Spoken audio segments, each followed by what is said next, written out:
من الشيطان الرجيم بسم الله الرحمن الرحيم الله لا إله إلا هو الحي القيوم لا تأخذه سنة ولا نوم له ما في السماوات وما في الأرض من ذا الذي يشفع عنده إلا بإذنه يعلم ما بين أيديهم وما خلفهم ولا يحيطون بشيء من علمه إلا بما شاء وسع كرسيه السماوات والأرض ولا يؤوده حفظهما وهو العلي العظيم۔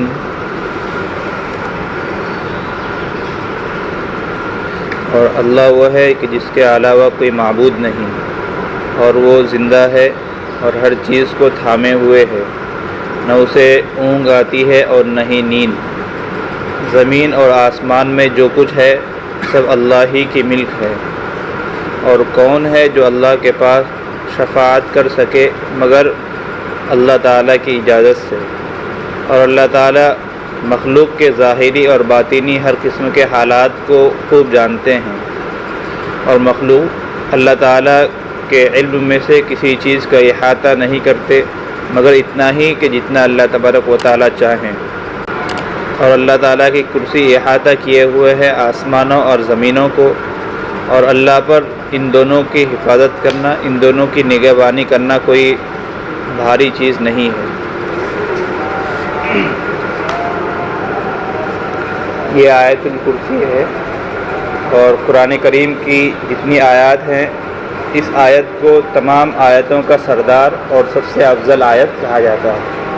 اس کی بڑی فضیلت ہے، اور ایک حدیث میں ہے اللہ کے نبی فرماتے ہیں کہ جو شخص ہر فرض نماز کے بعد آیت الکرسی کی تلاوت کرے تو اس کے اور جنت کے درمیان صرف موت کا فاصلہ رہ جاتا ہے، یعنی جو ہی وہ آدمی انتقال کرے گا، اس دنیا سے پردہ کرے گا، تو فوراً اس کو جنت کے انعامات ملنے شروع ہو جائیں گے۔ اس لیے اس آیت کو ہر نماز کے بعد پڑھنا چاہیے، یعنی جو ہی نماز سے فارغ ہو استغفار کرنے کے بعد سب سے پہلے آیت الکرسی پڑھے، اس کے بعد اذکار اور تسبیحات میں انسان لگے۔ اسی طرح ایک حدیث میں یہ بھی ہے کہ جو آدمی آیت الکرسی پڑھ کر سوئے تو پوری رات اللہ تبارک و تعالیٰ اس کی حفاظت فرماتے ہیں۔ اور یہ بھی ہے کہ سامان وغیرہ، روپے پیسے یا کوئی بھی قیمتی چیز ہو، اس پر اگر آیت الکرسی پڑھ کر دم کر دے انسان تو اللہ تعالیٰ شیاطین وغیرہ کے اثرات سے اس کو محفوظ رکھتے ہیں۔ اور علماء نے یہ بھی لکھا ہے کہ جب انسان سفر میں جائے، گھر سے کہیں بھی جائے، تو آیت الکرسی پڑھے اور گھر والوں کو بھی کہے کہ بھائی آپ بھی پڑھو، اور گھر والے اس آدمی کو دم کرے اور یہ اپنے گھر والوں کو اسی طرح سامان وغیرہ کو، تو سفر میں انشاءاللہ اس کی حفاظت ہوگی، سامان وغیرہ چوری نہیں ہوں گے، اور دشمنوں کے فتنے سے اللہ تعالیٰ اسے محفوظ رکھیں گے۔ تو یہ آیت الکرسی ہے، اس کی بڑی فضیلت ہے۔ اور اس آیت میں اللہ تعالیٰ نے توحید کو اور اپنی صفات کو بیان کیا ہے۔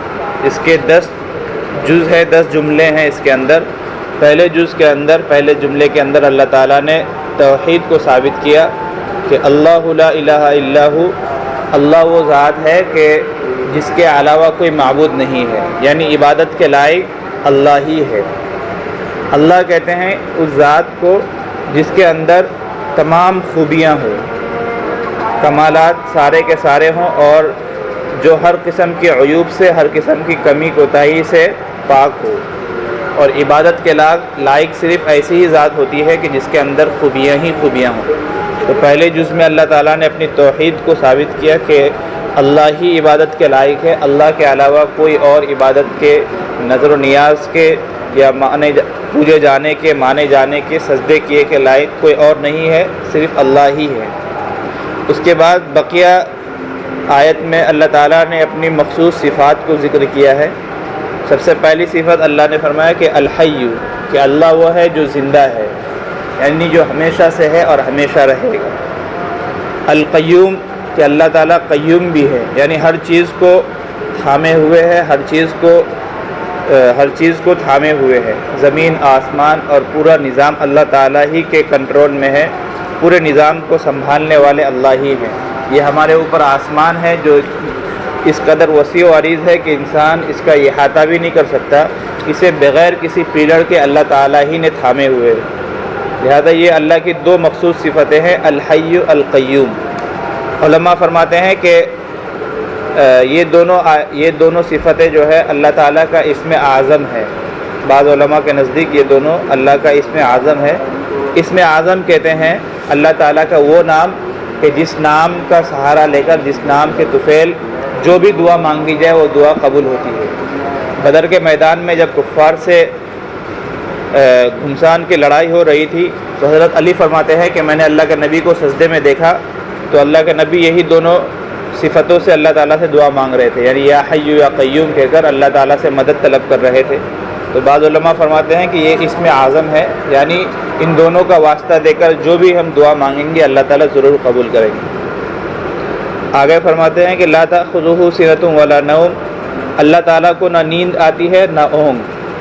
یعنی کسی کو سوال ہو سکتا ہے کہ جو پوری کائنات کا نظام ہے، اس پورے نظام کو اللہ سنبھالے ہوئے ہے تو شاید اللہ تعالیٰ کبھی تھک جاتے ہوں، کیونکہ انسانوں کا معاملہ یہ ہے کہ ہم کوئی بھی کام کرتے ہیں تو تھوڑی دیر کے بعد تھک جاتے ہیں۔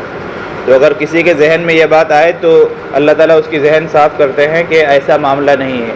اللہ تعالیٰ کو مخلوق سے کوئی نسبت نہیں ہے، یعنی ہماری مخلوقات کی جو صفات ہیں اللہ تعالیٰ ان سے پرے ہیں، اللہ تعالیٰ ان سے پاک ہیں، وہ قادر مطلق ہیں۔ اسی لیے فرمایا کہ اللہ تعالیٰ کو نہ نیند آتی ہے اور نہ ہی اونگ آتی ہے۔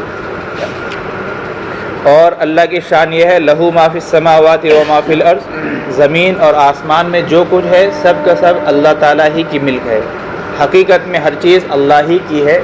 ظاہراً بعض چیزیں انسان کی ملک ہوتی ہے، یعنی زمین وغیرہ جو ہم دیکھتے ہیں کہ یہ پلاٹ جو ہے فلاں کا ہے اور یہ زمین فلاں کی ہے اور یہ مکان فلاں شخص کا ہے، تو یہ صرف عارضی طور پر ہے، ورنہ حقیقی مالک ہر چیز کا اللہ ہی ہے۔ آگے فرماتے ہیں من ذا الذی یشفع عندہ الا باذنہ، کہ اللہ پوچھتے ہیں کہ کون ہے کہ جو اللہ تعالیٰ کے سامنے شفاعت کر سکے مگر اللہ ہی کی اجازت سے۔ یعنی جب کل قیامت کی ہولناکی ہوگی تو وہاں کسی شخص کو اللہ کے سامنے بولنے تک کی بھی اجازت نہیں ہوگی، حتیٰ کہ انبیاء علیہم الصلاۃ والسلام جو اللہ تعالیٰ کے سب سے مقرب اور سب سے نیک بندے ہیں وہ بھی وہاں بولنے سے جھجکجائیں گے، سب خاموش رہیں گے، اور سب سے پہلے ہمارے نبی صلی اللہ علیہ وسلم ہی اللہ تعالیٰ کی اجازت سے، اللہ تعالیٰ کے حکم سے شفاعت کریں گے کہ کم از کم حساب کتاب تو شروع ہو جائے۔ تو وہاں نبی صلی اللہ علیہ وسلم سب سے پہلے شفاعت کریں گے۔ اسی کو کہا جاتا ہے کہ اللہ تعالیٰ نے نبی صلی اللہ علیہ وسلم کو مقام محمود عطا کیا ہے، یعنی سب سے پہلے شفاعت نبی صلی اللہ علیہ وسلم ہی کریں گے۔ اسی لیے کہا جاتا ہے کہ اذان کے بعد جو دعا ہے اس دعا کو پڑھنے کا اہتمام کرنا چاہیے، کیونکہ اس دعا میں یہی مانگا گیا ہے کہ اے اللہ ہمارے نبی کو مقام محمود عطا فرما۔ اللہ کے نبی فرماتے ہیں کہ جو شخص میرے لیے یہ دعا کرے گا تو میں کل قیامت کے دن اس کے لیے سفارش کروں گا۔ تو ظاہر سی بات ہے اللہ تعالیٰ تو اپنے محبوب کو یہ مقام ضرور دیں گے، یعنی اللہ تعالیٰ نے یہ تو متعین کر دیا ہے کہ ہمارے نبی سفارش کریں گے، ان کو مقام محمود ملنا تو طے ہے۔ البتہ ہمارا ہی اس میں فائدہ ہے کہ ہم اس دعا کو پڑھیں اذان کے بعد، جو ہے اللہم رب ہذہ الدعوۃ التامہ والی دعا، اس دعا کو ہم پڑھیں تاکہ ہمارے لیے نبی صلی اللہ علیہ وسلم کل قیامت کے دن سفارش کریں۔ تو اللہ فرماتے ہیں کہ قیامت میں اللہ ہی کی اجازت سے لوگ اور انبیاء جو ہے سفارش کریں گے، حفاظ اپنے والدین کے لیے اور رشتہ داروں کے لیے سفارش کریں گے، قرآن سفارش کرے گا، تو یہ سارے کے سارے اللہ کی اجازت سے ہی، اللہ کی اجازت کے بغیر وہاں کوئی بول بھی نہیں سکتا۔ تو اللہ تعالیٰ اس قدر قدرت والے ہیں، اس قدر غالب ہیں۔ آگے فرماتے ہیں یعلم ما بین ایدیہم وما خلفہم، کہ اللہ تعالیٰ مخلوقات کے اگلی پچھلی تمام احوال کا علم رکھتے ہیں، یعنی انسان کے پیدا ہونے سے پہلے، پیدا ہونے کے بعد کے احوال، ہر قسم کے حالات اللہ تبارک و تعالیٰ کو معلوم ہے۔ انسان کے ظاہری اور باطنی ہر ایک حال سے اللہ تعالیٰ بخوبی واقف ہے، کہ اللہ تعالیٰ اپنے صفت علم کو اس میں بیان کرتے ہیں کہ اللہ کا علم بہت ہی زیادہ وسیع ہے۔ وَلَا يُحِيطُونَ بِشَيْءٍ مِّنْ عِلْمِهِ إِلَّا بِمَا شَاءَ، اور مخلوقات کا کیا حال ہے؟ اللہ کے علاوہ جو مخلوق ہے مخلوق اللہ کے علم میں سے کسی بھی چیز کا احاطہ نہیں کر سکتے مگر اتنا ہی جتنا اللہ تعالیٰ چاہے. یعنی اللہ تعالیٰ اپنے علم سے انسان کو جتنا سکھانا چاہے انسان بس اتنا ہی سیکھ سکتا ہے، اس سے زیادہ نہیں سیکھ سکتا. اللہ کی شان تو یہ ہے کہ اللہ تعالیٰ ظاہر اور باطن ہر ایک چیز کا اور ایک ایک چیز کی تفصیلات کا اللہ کو علم ہے، لیکن مخلوقات کے علم کا حال یہ ہے کہ اللہ اپنے فضل سے جتنا دے اتنا ہی ان کو علم ہے، اس سے زیادہ ان کو علم نہیں. وسع کرسیہ السماوات والارض، کہ اللہ کی کرسی جو ہے یہ آسمانوں اور زمینوں کو گھیرے ہوئے ہے، احاطہ کیے ہوئے. یعنی یہ جو زمین اور آسمان کا نظام ہے، کائنات یہیں ختم نہیں ہو جاتی بلکہ اس کے آگے اور بھی کائنات ہے، اور وہ اس قدر وسیع ہے کہ اس کا ہم اندازہ ہی نہیں کر سکتے. زمین اور آسمان سے اوپر اللہ تعالیٰ کی ایک مخلوق ہے، اللہ کی کرسی. کرسی سے ہماری یہ کرسی مراد نہیں ہے بلکہ یہ اللہ کی ایک مخلوق ہے. اب کیسی ہے وہ اللہ تعالیٰ ہی کو معلوم ہے، ہمیں اس کی کوئی تفصیلات معلوم نہیں. یہ ساری چیزیں غیب کی قسم میں سے ہیں.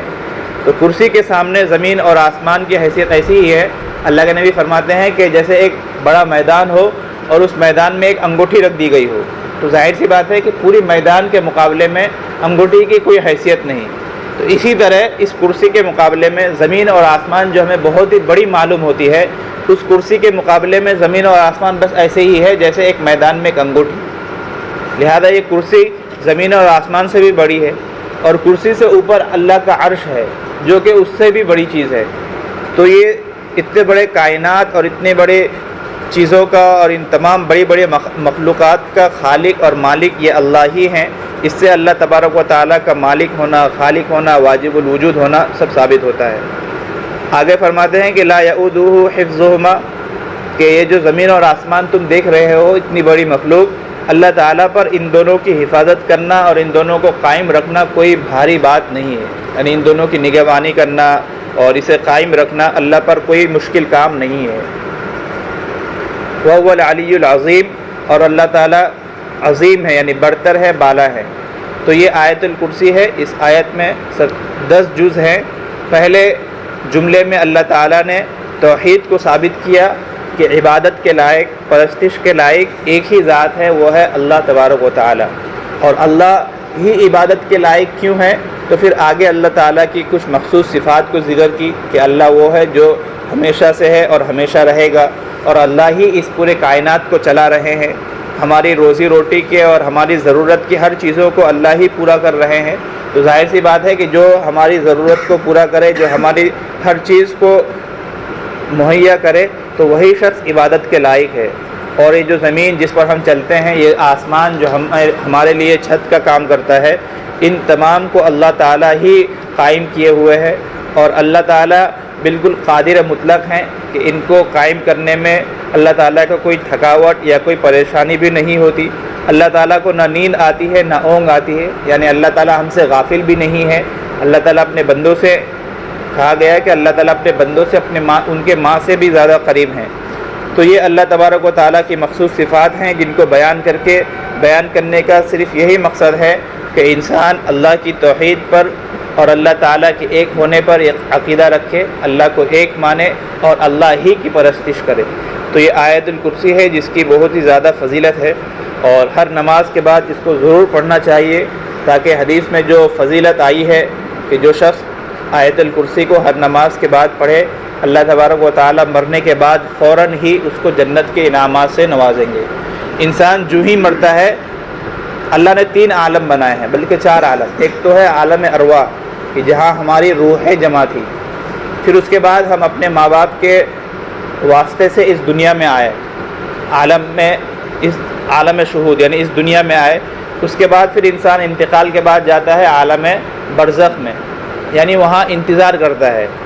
اس کے بعد پھر قیامت قائم ہوگی اور جنت جہنم کا فیصلہ ہوگا. پھر وہ عالم آخرت ہے.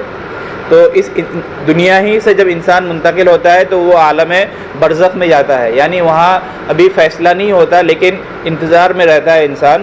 البتہ جو آدمی نیک ہوتا ہے اس کو اس کے نیک اعمال کا اجر اور اس کو اس کے نیک اعمال کا بدلہ برزخ سے ہی ملنا شروع ہو جاتا ہے. یعنی قبر میں راحت، چین، سکون اور جنت کی کھڑکی کھول دی جاتی ہے.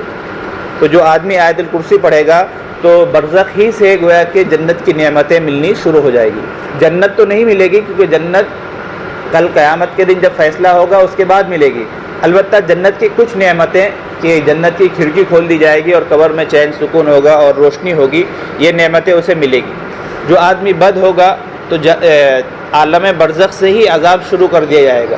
قبر آتا ہے کہ قبر ایسے بد شخص کو جو ہے، جو آدمی گنہگار ہوتا ہے، قبر اس کو بھینچتی ہے اور دباتی ہے، اور اتنا دباتی ہے کہ اس کی پسلیاں ایک دوسرے میں گھل مل جاتی ہے، گھس جاتی ہے۔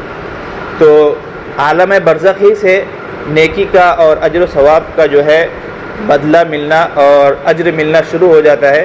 اس لیے ہمیں کوشش کرنی چاہیے کہ ہم آیت الکرسی کو ہر نماز کے بعد ضرور پڑھیں، تاکہ جو ہی اس دنیا سے ہم جائیں جنت کی نعمتیں ہم پر کھول دی جائے۔ اللہ تبارک و تعالیٰ سے دعا ہے کہ اللہ تبارک و تعالیٰ ہمیں اس آیت پر عمل کرنے کی اور پورے قرآن کے مطابق اپنی زندگی سنوارنے کی توفیق عطا فرمائے۔ وآخر دعوانا ان الحمد للہ رب العالمین۔